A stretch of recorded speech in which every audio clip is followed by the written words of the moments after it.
오늘은 누가복음 19장 11절부터 27절까지 말씀을 가지고 제목을 주님 오실 때 나는 무엇을 남길 것인가 이렇게 정했습니다. 오늘 본문은 예수님께서 예루살렘에 가까이 오셨을 때 사람들이 하나님의 왕국이 즉시 세워질 것으로 오해를 했어요. 이것을 고쳐주시기 위해서 주신 비유의 말씀입니다. 예수님 오셨지만 하늘의 왕국이 즉시 임하지 않는다. 그럼 언제 임하냐? 예수님께서 재림하신 다음에 임한다고 하는 것이죠. 근데 사람들은 예수님을 메시아로 알기는 했지만 따라서 금방 이 땅에 하늘 왕국이 세워질 줄로 알았어요. 그러나 유대인들이 예수님을 거부했잖아요. 연기가 됩니다. 그러면서 주시는 말씀이다. 오늘 본문에 보면은 먼 나라로 떠난 귀인 이야기 나옵니다. 이 귀인은 예수 그리스도를 상징하죠. 이 귀인이 먼 나라 갔다가 왕권을 받은 다음에 돌아온다는 이야기죠.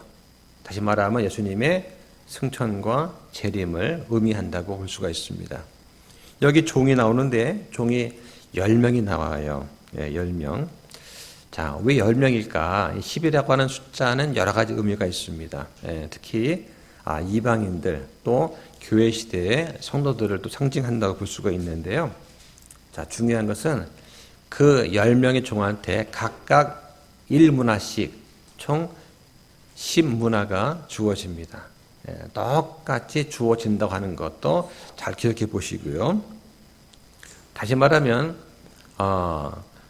달란트와 문화는 좀 달라요. 달란트는 능력대로 믿음의 분량대로 다르게 주었지만 문화는 동일하게 준 겁니다. 자, 그럼 이 문화가 뭘까? 이것도 한번 같이 생각해 보면 좋을 것 같습니다. 중요한 명령 말씀은 내가 올 때까지 관리하라고 하는 것이죠. 관리하라. 그랬는데 이 세 종들이 어떻게 합니까? 첫째 종은 1문화로 잘 관리해서 10문화로 남겨요. 예수님께서 그러면 10도시를 다스려라 하는 권세를 주시고 두 번째 종은 1문화로 5배를 남깁니다. 그래서 5도시를 다스리게 되죠. 문제는 세 번째 종이에요. 1문화를 수건에 싸서 잘 보관합니다. 관리하라 했더니 잘 보관했어요. 이걸 보고 책망하십니다. 왜 책망하셨을까? 잘 보관했는데. 그죠? 이게 오늘 핵심이 되는 부분이 되겠습니다. 중요한 것은 얼마를 내가 많이 받았는가가 아니라 어떻게 사용했느냐예요. 이건 저에게 적용되고 이런 모두한테 똑같이 적용이 될 수 있습니다.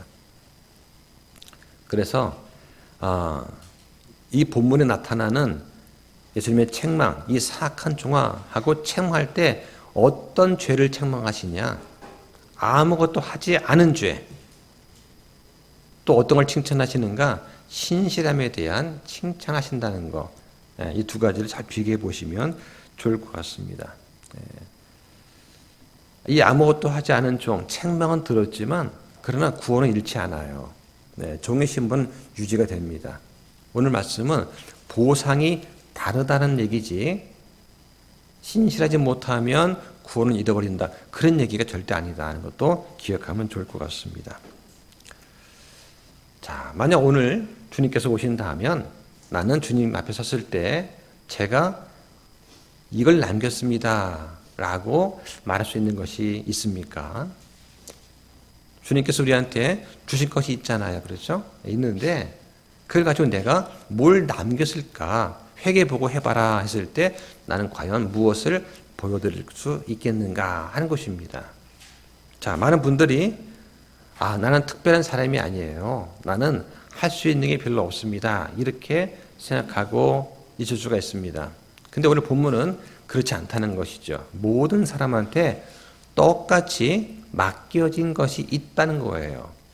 우리 가운데 그 누구도 1문화씩 받지 않은 사람이 없다는 것입니다. 이 전제하에서 오늘 말씀이 시작이 됩니다.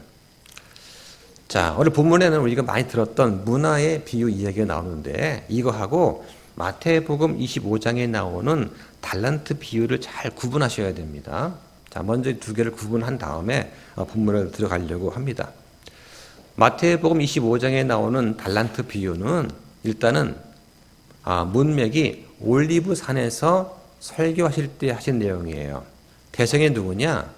환란기의 유대인들, 이스라엘을 향해서 주실 말씀입니다.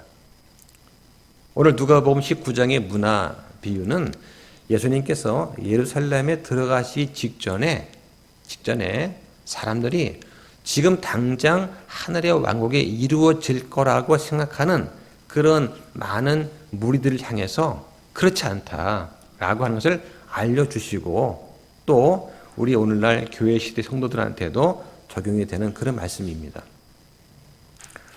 달란트 비유의 목적은 재림을 대비하라는 거예요. 근데 문화 비유는 지금 당장 왕국이 오는 것이 아니다 하고 예수님께서 교정해 주시기 위한 비유입니다. 이것도 참 구분하셔야 되죠. 자, 달란트는 각자가 능력에 따라서 다르게 받습니다. 능력에 따라서. 예. 그 능력이라고 하는 것이 교회나 가정이나 사회나 직장에서 즉 내 삶 전체에 통해서 내게 주어진 시간, 내게 주어진 재물, 내 건강, 내 인생 경험 이런 모든 걸 가지고서 하나님께 대해서 어떻게 사용했는가 하는 것을 평가하는 거예요. 자, 근데 문화는 뭐냐? 보통 문화를 전도의 기회로만 보는데 꼭 그렇지는 않습니다. 전도를 포함해서 복음과 삶 전체, 나에게 주어진 은사, 선물, 그리고 시간, 기회를 다 포함합니다. 그래서 숫자나 성과, 즉 결과가 중요한 것이 아니라 신실했는가, 이거 하나를 보세요. 그러니까 난 살면서 몇 명 전도했습니다. 이게 아니라 나한테 복음을 전할 수 있는 기회가 주어졌을 때 이 기회를 외면하지 않았는가, 이걸 본다고 하는 것이죠. 비교한다면 그런 것입니다. 그래서 이 달란트 비유는 재림하실 때 심판에 관한 것이라면 이 문화 비유는 왕국이 지연이 됐지만 그러나 나한테 맡겨진 것에 대해서 보상이 있다. 요걸 말씀하시려고 하는 거예요. 공통점이 있습니다. 달란트 비유와 문의 공통점 뭐냐? 칭찬의 기준은 신실하게 맡겨진 것을 잘 사용했는가? 이게 칭찬의 기준이고 책망의 이유는 뭐냐? 맡겨진 달란트와 문화를 사용 안 했는가 하는 것입니다. 사용 안 했으면 책망받아요. 사용했으면 그 결과로 내가 뭐 5문화를 남겼던 10문화 남겼던 뭐 2문화 남겼던 그거는 중요치 않다는 것이죠. 결과가 중요한 것이 아니라 사용했는가 하는 것입니다. 오늘 그 부분을 자 염두에 두어서 들어보시면 좋을 것 같습니다. 그러니까 오늘 본문의 핵심 뭐냐? 한마디로 하나님께서는 결과보다 신실함을 보신다고 하는 것이죠. 자, 누가복음 19장 11절 말씀 보겠습니다. 그들이 이것들을 들을 때에 그분께서 비유를 더하여 말씀하셨으니 이는 그분께서 예루살렘에 가까이 오셨고 또 그들은 하나님의 왕국이 즉시 나타날 줄로 생각하였기 때문이더라. 여기 보니까 비유를 더하여 말씀하셨다. 왜 예수님께서 비유로 말씀하실까 하는 것이죠. 그냥 말씀하시면 안 되나요? 성경에 비유가 없이는 한 그 표현이 두 번 나오는데 마태복음 13장 34절 그리고 마가복음 4장 34절에 나옵니다. 이것은 예수님께서 사역하시는 방식과 관련된 중요한 진리예요. 그러니까 비유가 없이는 이 표현은 예수님께서 진리를 계시하는 그 방식 면에서 예수님께서 일부러 비유로 말씀하셨다는 것이죠. 그 이유는 깨닫는 자와 못 깨닫는 자를 구분하시기 위한 것입니다.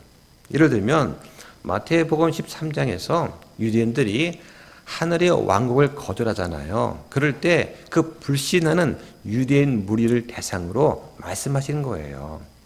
마음이 완악하고 강팍한 그 유대인들이 그들 마음 때문에 깨닫지 못하게 된다는 심판적 비유의 말씀을 하시는 것입니다. 자, 그런데 이제 개역 성경에는 이것이 비유가 아니면 이렇게 번역이 되어 있습니다.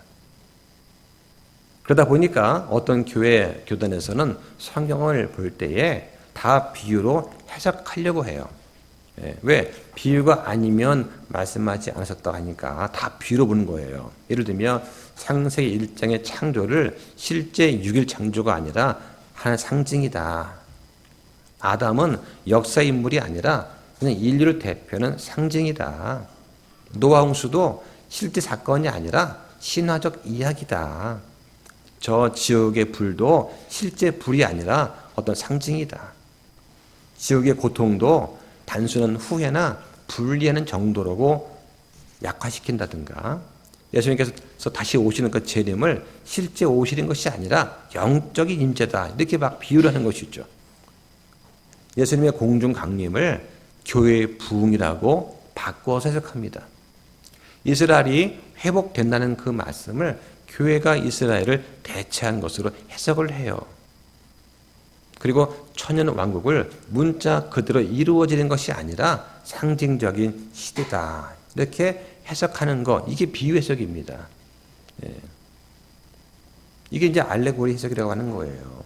학자들 그렇게 얘기를 하는 거예요. 그럼 왜 이런 일이 생기느냐? 출발점이 잘못된 겁니다. 성경 해석할 때 올바른 원칙이 뭐냐? 문자적으로 해석하는 거예요. 역사 기록은 있는 그대로 해석합니다. 비유는 비유로 봐야 돼요. 성경에서 이건 비유다라고 말할 때는 비유로 보는 겁니다. 그리고 문맥을 중심으로 앞뒤 문맥을 보고서 이걸 해석을 해야 돼요. 앞뒤 문맥 보지 않고 한 구절만 딱 띄어서 갖다 붙이니까 엉뚱한 적용이 되는 것이죠.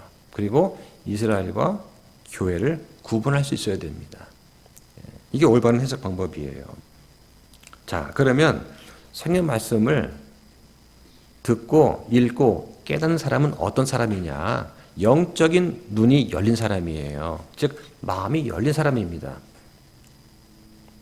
그런데 성경을 읽어도 이해가 안 되는 건 뭘까? 왜 그럴까? 이건 지능의 문제가 아닙니다. 마음의 문제예요. 반복해서 설교를 들어도 듣기만 하고 깨닫지 못하는 상태가 계속 된다면 그 이유가 뭘까? 그 사람은 영적으로 둔감한 겁니다. 이때 뭐가 필요하냐? 참된 회개와 순종하는 태도가 중요한 거예요. 자, 예를 들면 이런 겁니다. 어떤 사람이 병원에 갔어요. 의사가 이렇게 말합니다. 환자님, 암입니다. 6개월 남았습니다. 자, 의사가 분명하게 차트까지 보여주면서 설명을 합니다. 그런데 환자는 이거를 받아들이지 못하는 거예요. 왜 그렇습니까?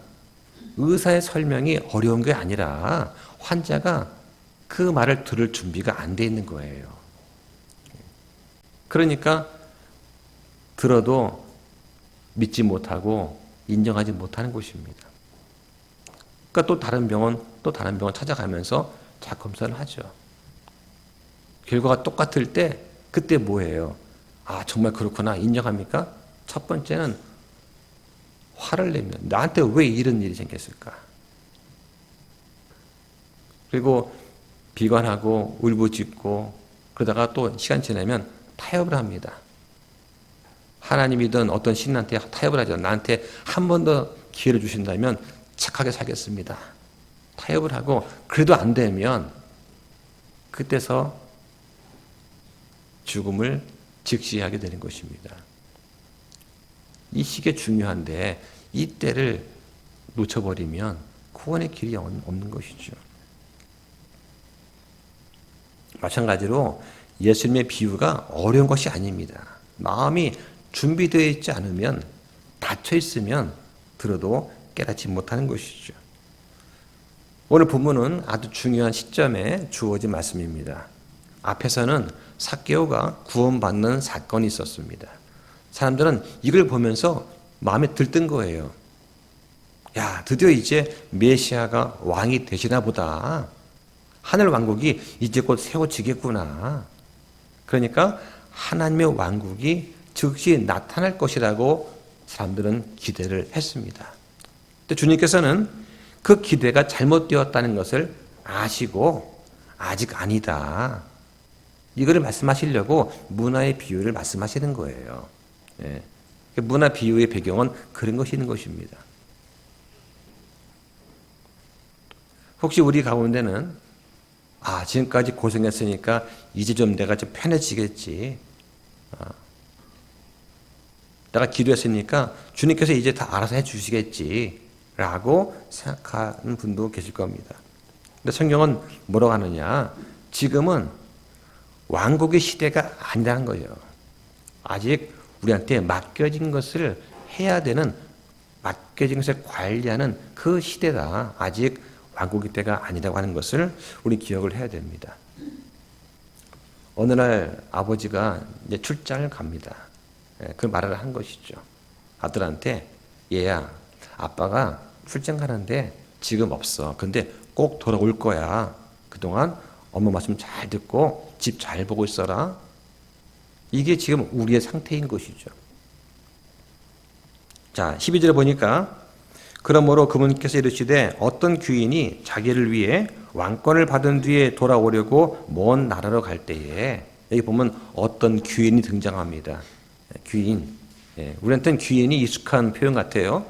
영화 나오고. 그런데 영어로 nobleman, 귀인 또는 귀족 이렇게 번역을 할 수가 있습니다. 이 귀인 누구냐? 바로 예수 그리스도입니다. 그분께서 먼 나라로 떠났습니다. 뭘 의미합니까? 예수님께서 부활한 다음에 승천하신 거예요.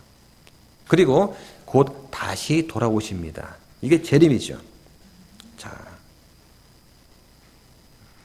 기억할 것은 주님께서 지금 우리 눈에 보이지 않게 저 하늘에 계십니다. 그렇죠?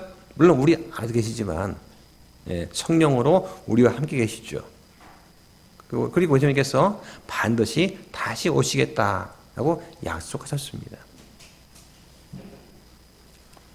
자, 아버지가 멀리 출장을 떠나면서 얘기할 때, 아들아, 아빠는 지금 네 눈에는 안 보이겠지만 너는 혼자가 아니란다.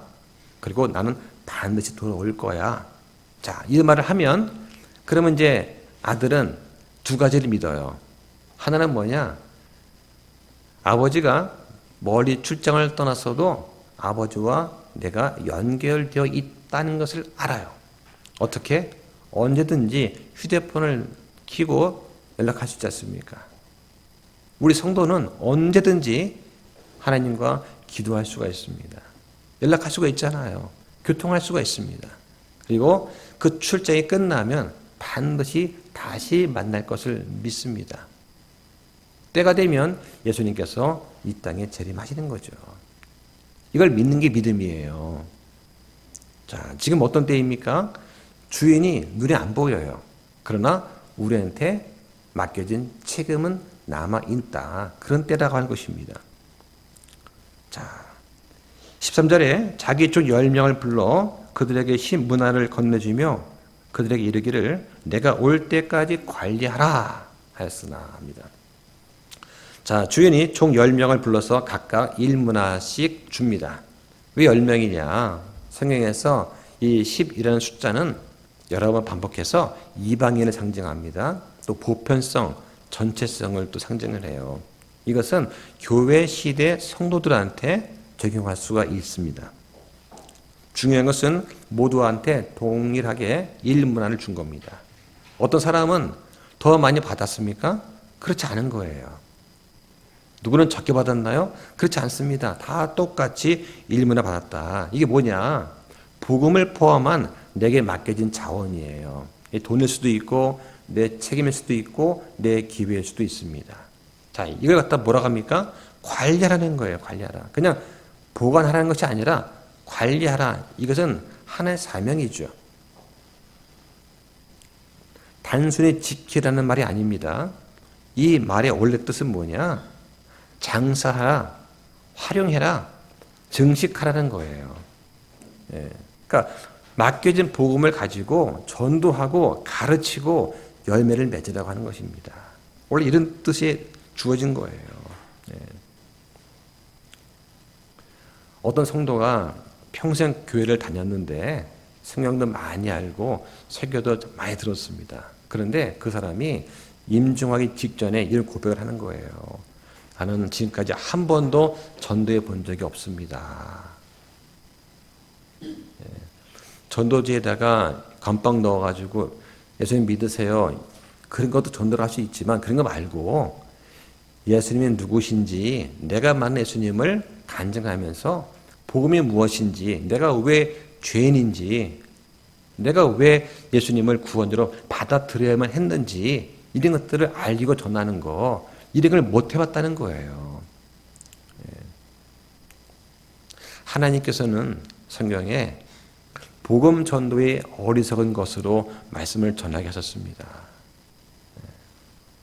믿지 않는 사람이 보기에 저 사람은 나보다 가난하고 나보다 늙었고 나보다 못 배웠는데 나는 많이 배웠고 나는 사회적 지위도 높고 나는 아직도 인생이 뭔지 모르고 아직도 진리를 탐구하고 있는 중인데 근데 저 사람은 나한테 오더니 나는 진리를 알고 있단다 하니까 당황하죠. 저는 진리를 알고 있습니다. 나에게는 자유함이 있습니다. 나에게는 기쁨이 있습니다. 하고 전도를 하니까 그 믿지 않는 사람이 보기에 어떻습니까? 황당한 거예요. 그들이 보기에는 이런 말로 복음을 전도하는 게 어리석어 보이는 거예요. 그게 이해가 안 되는 것이죠.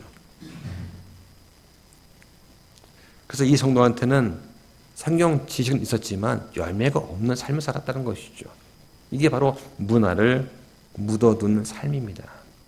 신앙은 복원하는 것이 아니라 재생산하는 거예요.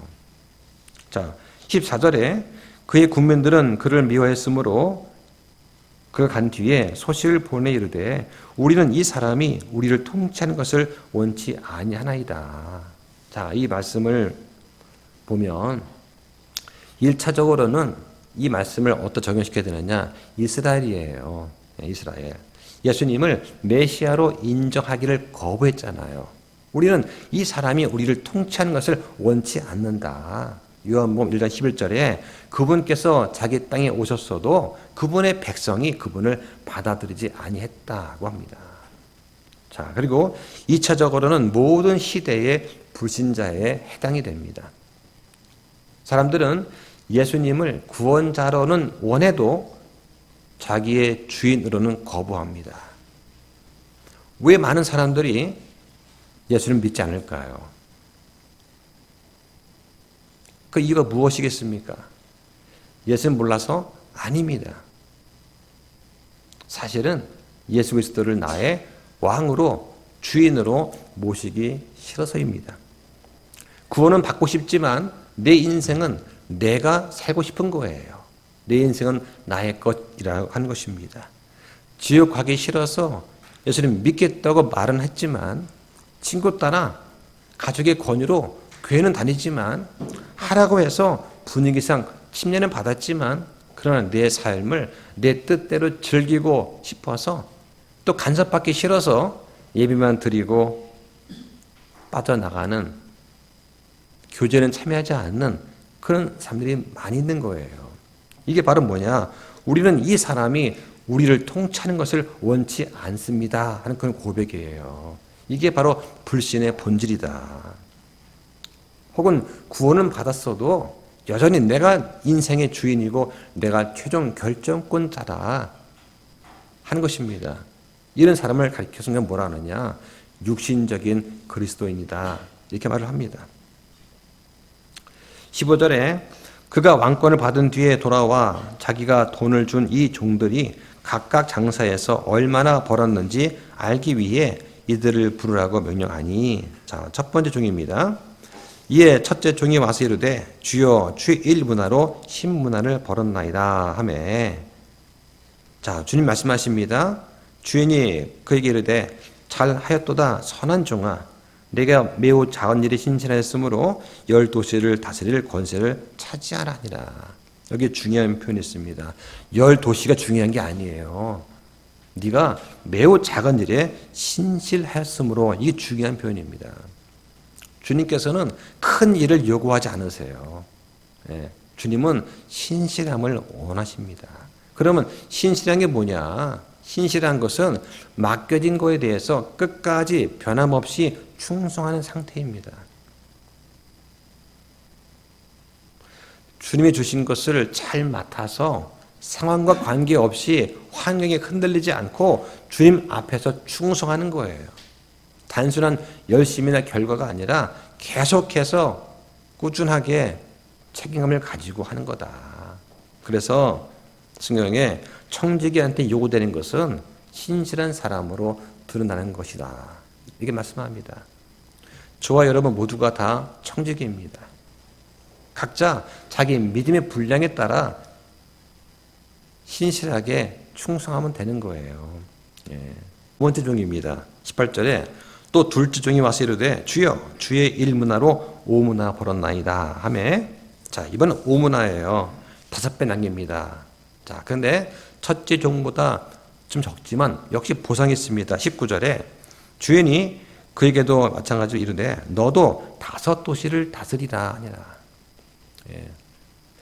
똑같이 주어진 일 문화를 가지고 누구는 열심히 잘 관리해서 10배를 남기고 누구는 5배를 남기고 뭐 누구는 2배를 하겠죠. 그러면 이거에 대해서 주님께서는 칭찬하시면서 보상을 주신다.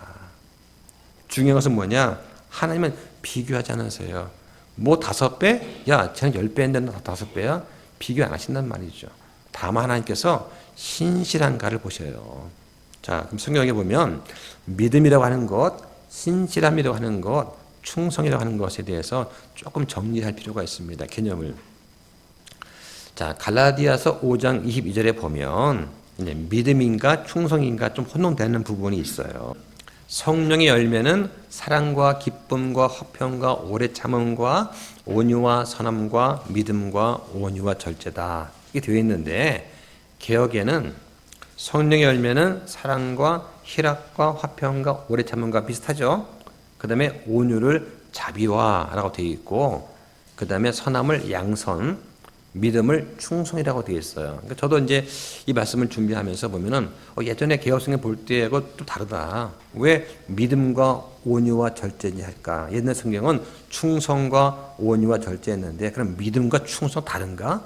궁금하지 않습니까? 예. 좀 찾아보니까 여기에 믿음 또는 충성으로 번역된 원래 헬라어 단어가 피스티스라는 단어가 있어요. 이 단어의 뜻이 3가지가 있는데 믿음이라는 뜻도 있고 신실함이라는 뜻도 있고 충성이라는 뜻도 있습니다. 자, 다 있는 거예요. 자, 믿음이 뭐냐? 하나님을 신뢰하는 거예요. 예. 이 믿음의 종류에 대해서는 우리가 아마 다음 시간에 생각 공부 시간이 있을 겁니다. 신실함은 뭐냐? 계속하고 꾸준한 지속적인 그런 믿음의 상태를 말하는 것이고, 충성이 뭐냐? 자, 이게 헷갈리는 것인데 충성은 믿음에서 나온 성실한 태도예요. 자, 그런데 킹림 성경 번역자들은 이걸 구분을 했습니다. 어떻게 번역했냐? 믿음은 faith로 번역을 했고, 신실함은 faithfulness로 번역을 했고, 충성은 fidelity라는 단어 번역을 했어요. 단어를 다르게 구분했습니다. 자, 찾아보니까 faithful이라는 단어는 신실함으로 번역이 됐는데 성경에 110회가 나옵니다. 110번 나와요. 그런데 fidelity라는 단어는 충성으로 번역이 되었는데 성경에 신약에만 딱 한 번 나옵니다. 네, 어디냐? 디도서 2장 10절에 나와요. 예. 그러니까 종이 주인에 대해서 어떻게 태도를 취할 것이냐? 종은 주인의 것을 몰래 빼앗거나 훔치면 안 된다. 충성해야 된다. 주인을 배반하면 안 된다. 라는 의미로 사용될 때 딱 한 번 사용합니다. 나머지는 하나님 앞에서의 신실하고 변하지 않는 거, 항상 같은 사람으로 드러나는 거 할 때 쓰는 표현이 faithful이에요. 네. 그런데 이제 개역성경은 이 fidelity라는 단어를 38번을 사용합니다. faithful은 28번으로 사용하고, 그래서 이게 막 반반씩 섞여 있어요. 이게 어떨 때 신실함이라고 보고 어떨 때 충성해 보는가 쭉 개념이 애매한데 김성경은 구분해 놨습니다. 하나님 앞에서의 변하지 않는 태도를 신실함이라고 번역을 했고, 그 다음에 종이 주인에 대해서 배반하지 않을 때 이걸 충성이라고 번역을 했습니다. 이렇게 기억을 하시면 좋을 것 같아요. 자, 세 번째 종입니다. 20절에 또 다른 사람이 와서 이르되 주여 보소서 주의 일문화가 여기 있나이다. 내가 그것을 수건에 싸서 보관해 두었나이다. 자, 이 사람의 문제죠. 자, 이 종은 자기한테 맡겨진 것을 잃어버리지 않았습니다. 잘 보관했어요. 그대로 가지고 있었습니다. 근데 주님께서 뭐라고 하십니까? 이 사악한 종아. 22절에 주인이 그에게 이르되 너 사악한 종아, 내 입에서 나오는 말로 내가 너를 심판하리니 너는 내가 맡기지 않은 것을 가져가고 뿌리지 않은 것을 거두는 엄한 사람인 줄로 알았도다. 자, 왜 주인이 이 세 번째 종을 사악한 종이라고 책망했을까?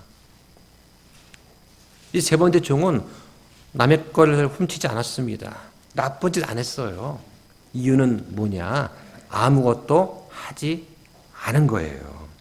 자, 그 다음 구절에 보니까 그러면 네가 어찌하여 내 돈을 은행에 넣어두지 아니했느냐? 그랬더라면 내가 올 때 이제와 함께 내 것을 요구하였으리라. 자, 여러분 가장 무서운 죄가 뭘까요? 가장 무서운 죄는 하지 않은 죄입니다. 우리는 보통 죄 하면은 어떤 걸 떠올리냐? 거짓말한 거, 도둑질한 거, 폭행한 거, 뭐 간음한 거, 살인한 거, 이걸 떠올리죠. 근데 성경은 뭐라고 하냐? 마땅히 해야 할 것을 하지 않은 것도 죄다라고 말씀합니다. 야고보서 4장 17절에 보면은 그러므로 사람이 선을 행할 줄 알고도 행하지 아니하면 그것이 그에게 죄가 되느니라 말씀을 합니다.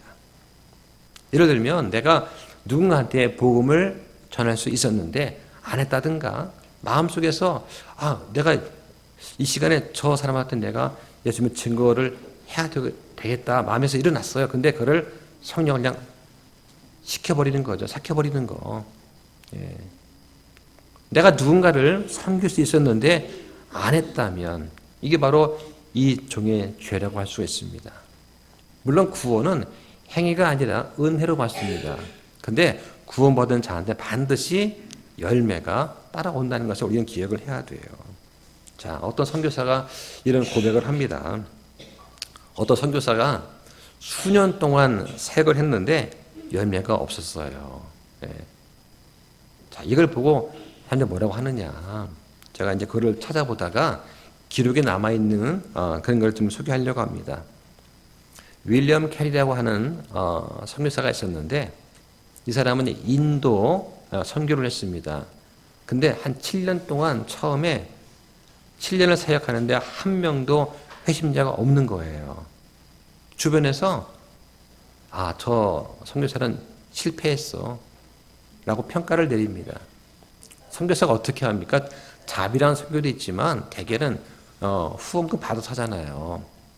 그러니까 계속해서 상황 보고를 해야 되는데 한 7년 동안 회심자가 한 명도 없는 거예요.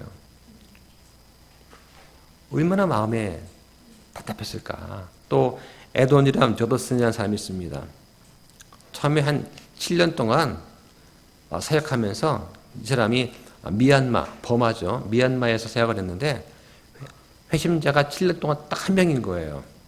그런데 그 한 명을 얻는 과정에서 도중에 감옥도 갇히고 질병도 얻고 이것 때문에 모든 가족이 다 사망을 합니다. 다 잃어버린 가운데 회심자가 딱 한 명인 것이죠. 또 헨리 마틴이라는 사람은 성경을 번역을 했는데 이 사람도 열매가 거의 없었어요. 또 데이비드 브레이너드라는 사람이 있었는데 인디언 선교를 했습니다. 5년 동안 선교를 했는데 열매가 거의 없었던 것이죠. 이게 기록이 남아있어요. 자, 근데 이 사람들 공통점이 뭐냐? 낙심하지 않았다는 거다. 왜냐? 하나님께서는 결과가 아니라 신실함을 보시기 때문이라고 하는 것이죠. 그 신실함이 무엇입니까? 복음을 받은 사람한테 반드시 나타나는 삶이다 하는 것이죠. 결과보다는 신실함이 중요한 거예요. 열매가 늦게 맺히면 어떻습니까? 괜찮다는 거예요. 내가 하는 일이 작아도 하나님은 그걸 다 보고 계신다. 나중에 물어본다는 것이죠. 하나님께서. 너는 얼마 남겼느냐? 혹시 우리는 열매가 없으면 낙심합니까? 그럴 때 있죠. 예. 그런데 하나님은 결과가 아니라 우리의 신실함을 보신다는 것을 우리는 믿어야 됩니다. 지금 맡겨진 작은 일을 혹시 나는 소홀히 하고 있지는 않습니까? 하는 것이죠. 자, 그러면 왜 이 세 번째 종은 왜 아무것도 안 했을까? 자, 이제 이게 중요한 거예요. 왜 세 번째 종은 일문화를 수건에 잘 싸서 보관했을까? 이것은 하나님을 잘못 알았기 때문입니다. 그럼 이렇게 말합니다. 21절에 주께서는 엄한 사람이라 내가 주를 두려워했나니 주께서는 맡기지 않은 것을 가져가시고 뿌리지 않은 것을 거두시나이다. 주인은 엄한 사람입니다. 하나님은 내 것을 다 빼앗아가는 분이십니다. 라고 생각한 완전히 잘못된 하나님 관을 갖고 있는 것이죠. 하나님을 잘못 알면 반드시 삶이 왜곡됩니다. 자, 예를 들면 이런 거예요. 사울을 보십시오. 하나님을 부분적으로만 순종해도 되는 분으로 오해를 했습니다. 사무엘상 15장 22절에 순종하는 것이 희생함보다 낫다고 말합니다. 사울은 하나님은 그저 제사만 받으시면 만족하시는 분일 걸 하고 오해를 한 것이죠. 따라서 본인이 직접 제사를 지냅니다. 제사장이 할 일을 잘 가로챈 것이죠. 결국 왕위를 박탈당합니다. 즉 부분 순종은 불순종과 같다는 거예요. 자, 또 요나의 예가 있습니다. 요나는 하나님을 자기 민족만 사랑하시는 분으로 오해를 했습니다. 요나서 4장 2절에 보면 주께서 은혜로우시고 긍휼이 많으시며 분노하기를 더디하시고 큰 친절을 베푸사, 여기까지는 맞는 말 같은데 해악에 대해 뜻을 돌이키시는 하나님이신 줄을 내가 알았기 때문이다. 자, 이건 오해예요. 해악에 대해서 뜻을 돌이키시는 하나님, 이게 무슨 말이냐? 하나님께서 선포하시는 심판을 미루시는 분으로 알았다는 겁니다. 요나는 하나님의 이런 궁휼하심을 싫어했어요. 아니, 하나님, 저 악하고 완악한 민족을 마땅히 심판하셔야 되는 것 아닙니까? 심판하신다면서요. 그런데 왜 안 하십니까? 하고 따지는 요나의 모습을 한번 상상해 보십시오. 하나님께서는 내가 싫어하는 사람도 사랑하신다는 것을 우리는 기억을 해야 됩니다. 하나님을 아는 것하고 하나님을 닮아가는 것은 다를 수 있다는 것을 보여주는 구절이 바로 이런 구절이에요. 요나는 주님의 뜻을 거부하고 사명을 회피합니다. 순종 대신 도망가죠. 예. 결국 고래 뱃속에 삼켜지지 않습니까? 자, 또 아담과 이브를 들 수가 있습니다. 아담과 이브는 하나님을 좋은 것을 숨기는 분으로 오해했습니다. 창세기 3장 5절에 너희가 신들과 같이 되어서 선악을 알 줄을 하나님이 아시느니라, 이러한 사탄의 말에 속아 넘어갑니다. 왜요? 이분은 하나님은 나한테 좋은 것을 제한하시는 분으로 오해를 한 것입니다. 그 결과 불순종하고 선악과를 먹어서 죄가 시작이 되는 그런 결과를 낳았습니다. 불신은 곧 타락으로 이어집니다. 자, 또 우리는 어떻습니까? 나한테 안 좋은 일이 생길 수가 있어요. 왜 나한테 이런 고난이 생깁니까? 예수님 믿으면 사업도 잘 되고 가족도 화평하고 건강해야 되는 거 아닙니까? 이건 뭔가 오해한 거예요. 하나님을 물질적인 복만 주시는 분으로 오해한 것입니다. 우리한테 주신 약속은 뭐냐? 영적인 복입니다. 하늘의 영적인 복을 약속하셨어요. 세상적인 복도 주십니다. 그런데 그건 약속된 건 아니에요.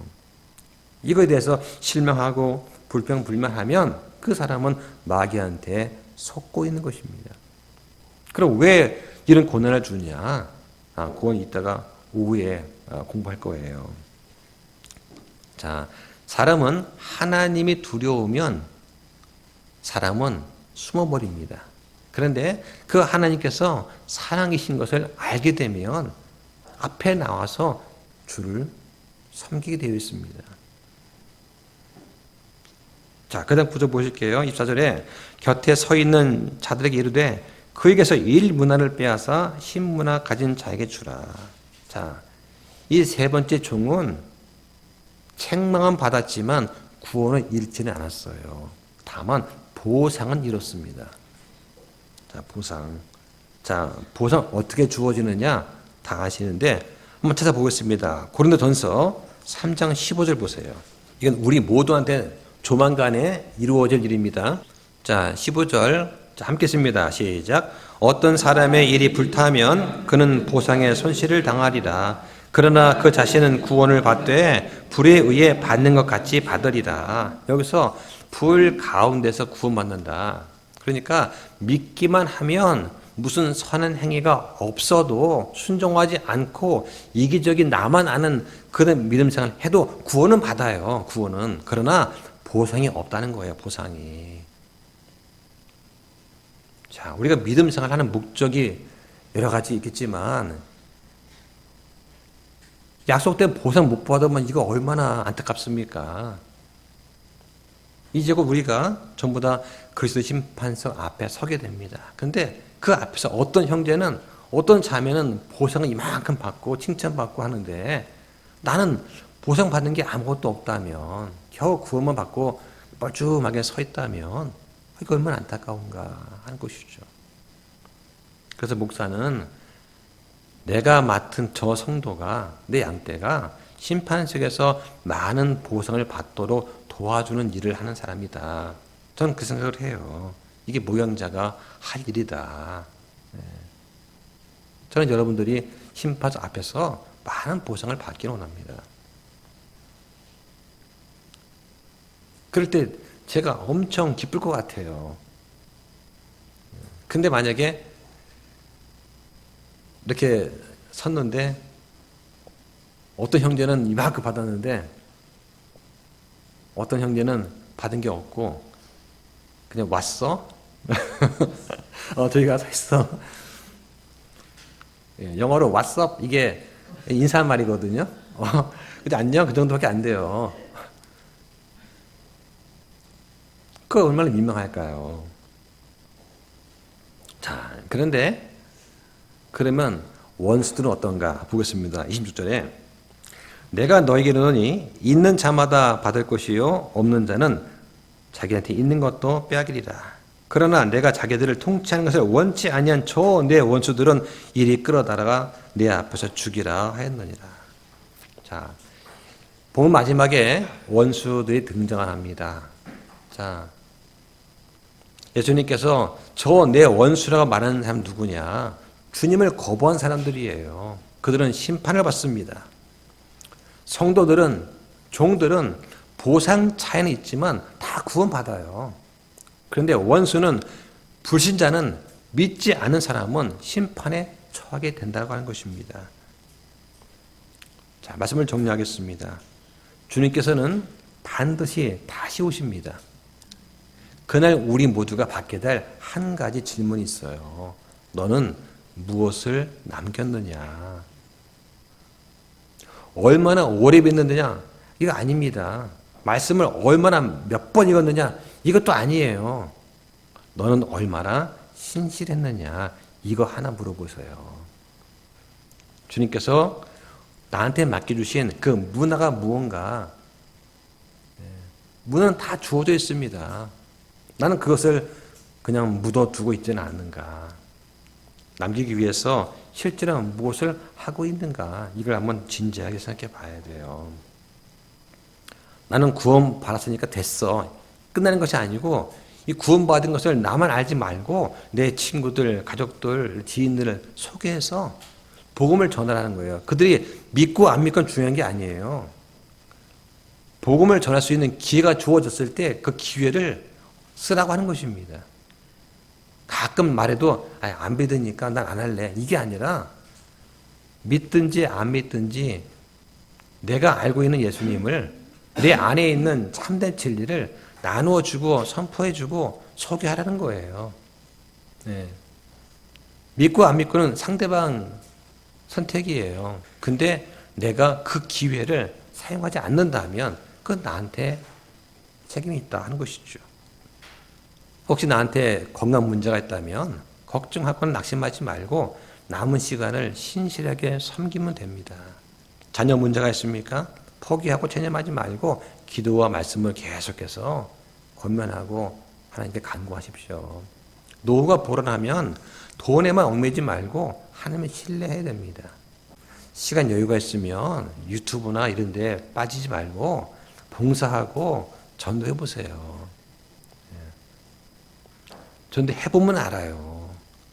공원에 가서 전도자만 돌려보든가 10명 중에 9명이 날 외면하고 1명이라도 이 뭔데요? 하면은 가서 얘기를 소개를 해보세요. 그때 하나님과 내가 하나가 돼서 뭔가를 함께 사역한다는 느낌을 받을 수가 있습니다. 얼마나 행복한지 몰라요. 내 신앙 습관이 형식적인 예배에 머문다면 적극적으로 찬양하고 경배하고 말씀을 들어보세요. 난 이제 나이가 많아서 할 게 없습니다. 그렇지 않아요. 지금이 가장 중요하다. 왜요? 어제보단 오늘이, 오늘보단 내일이 내가 주님을 만날 수 있는 시간이 더 가까운 거예요.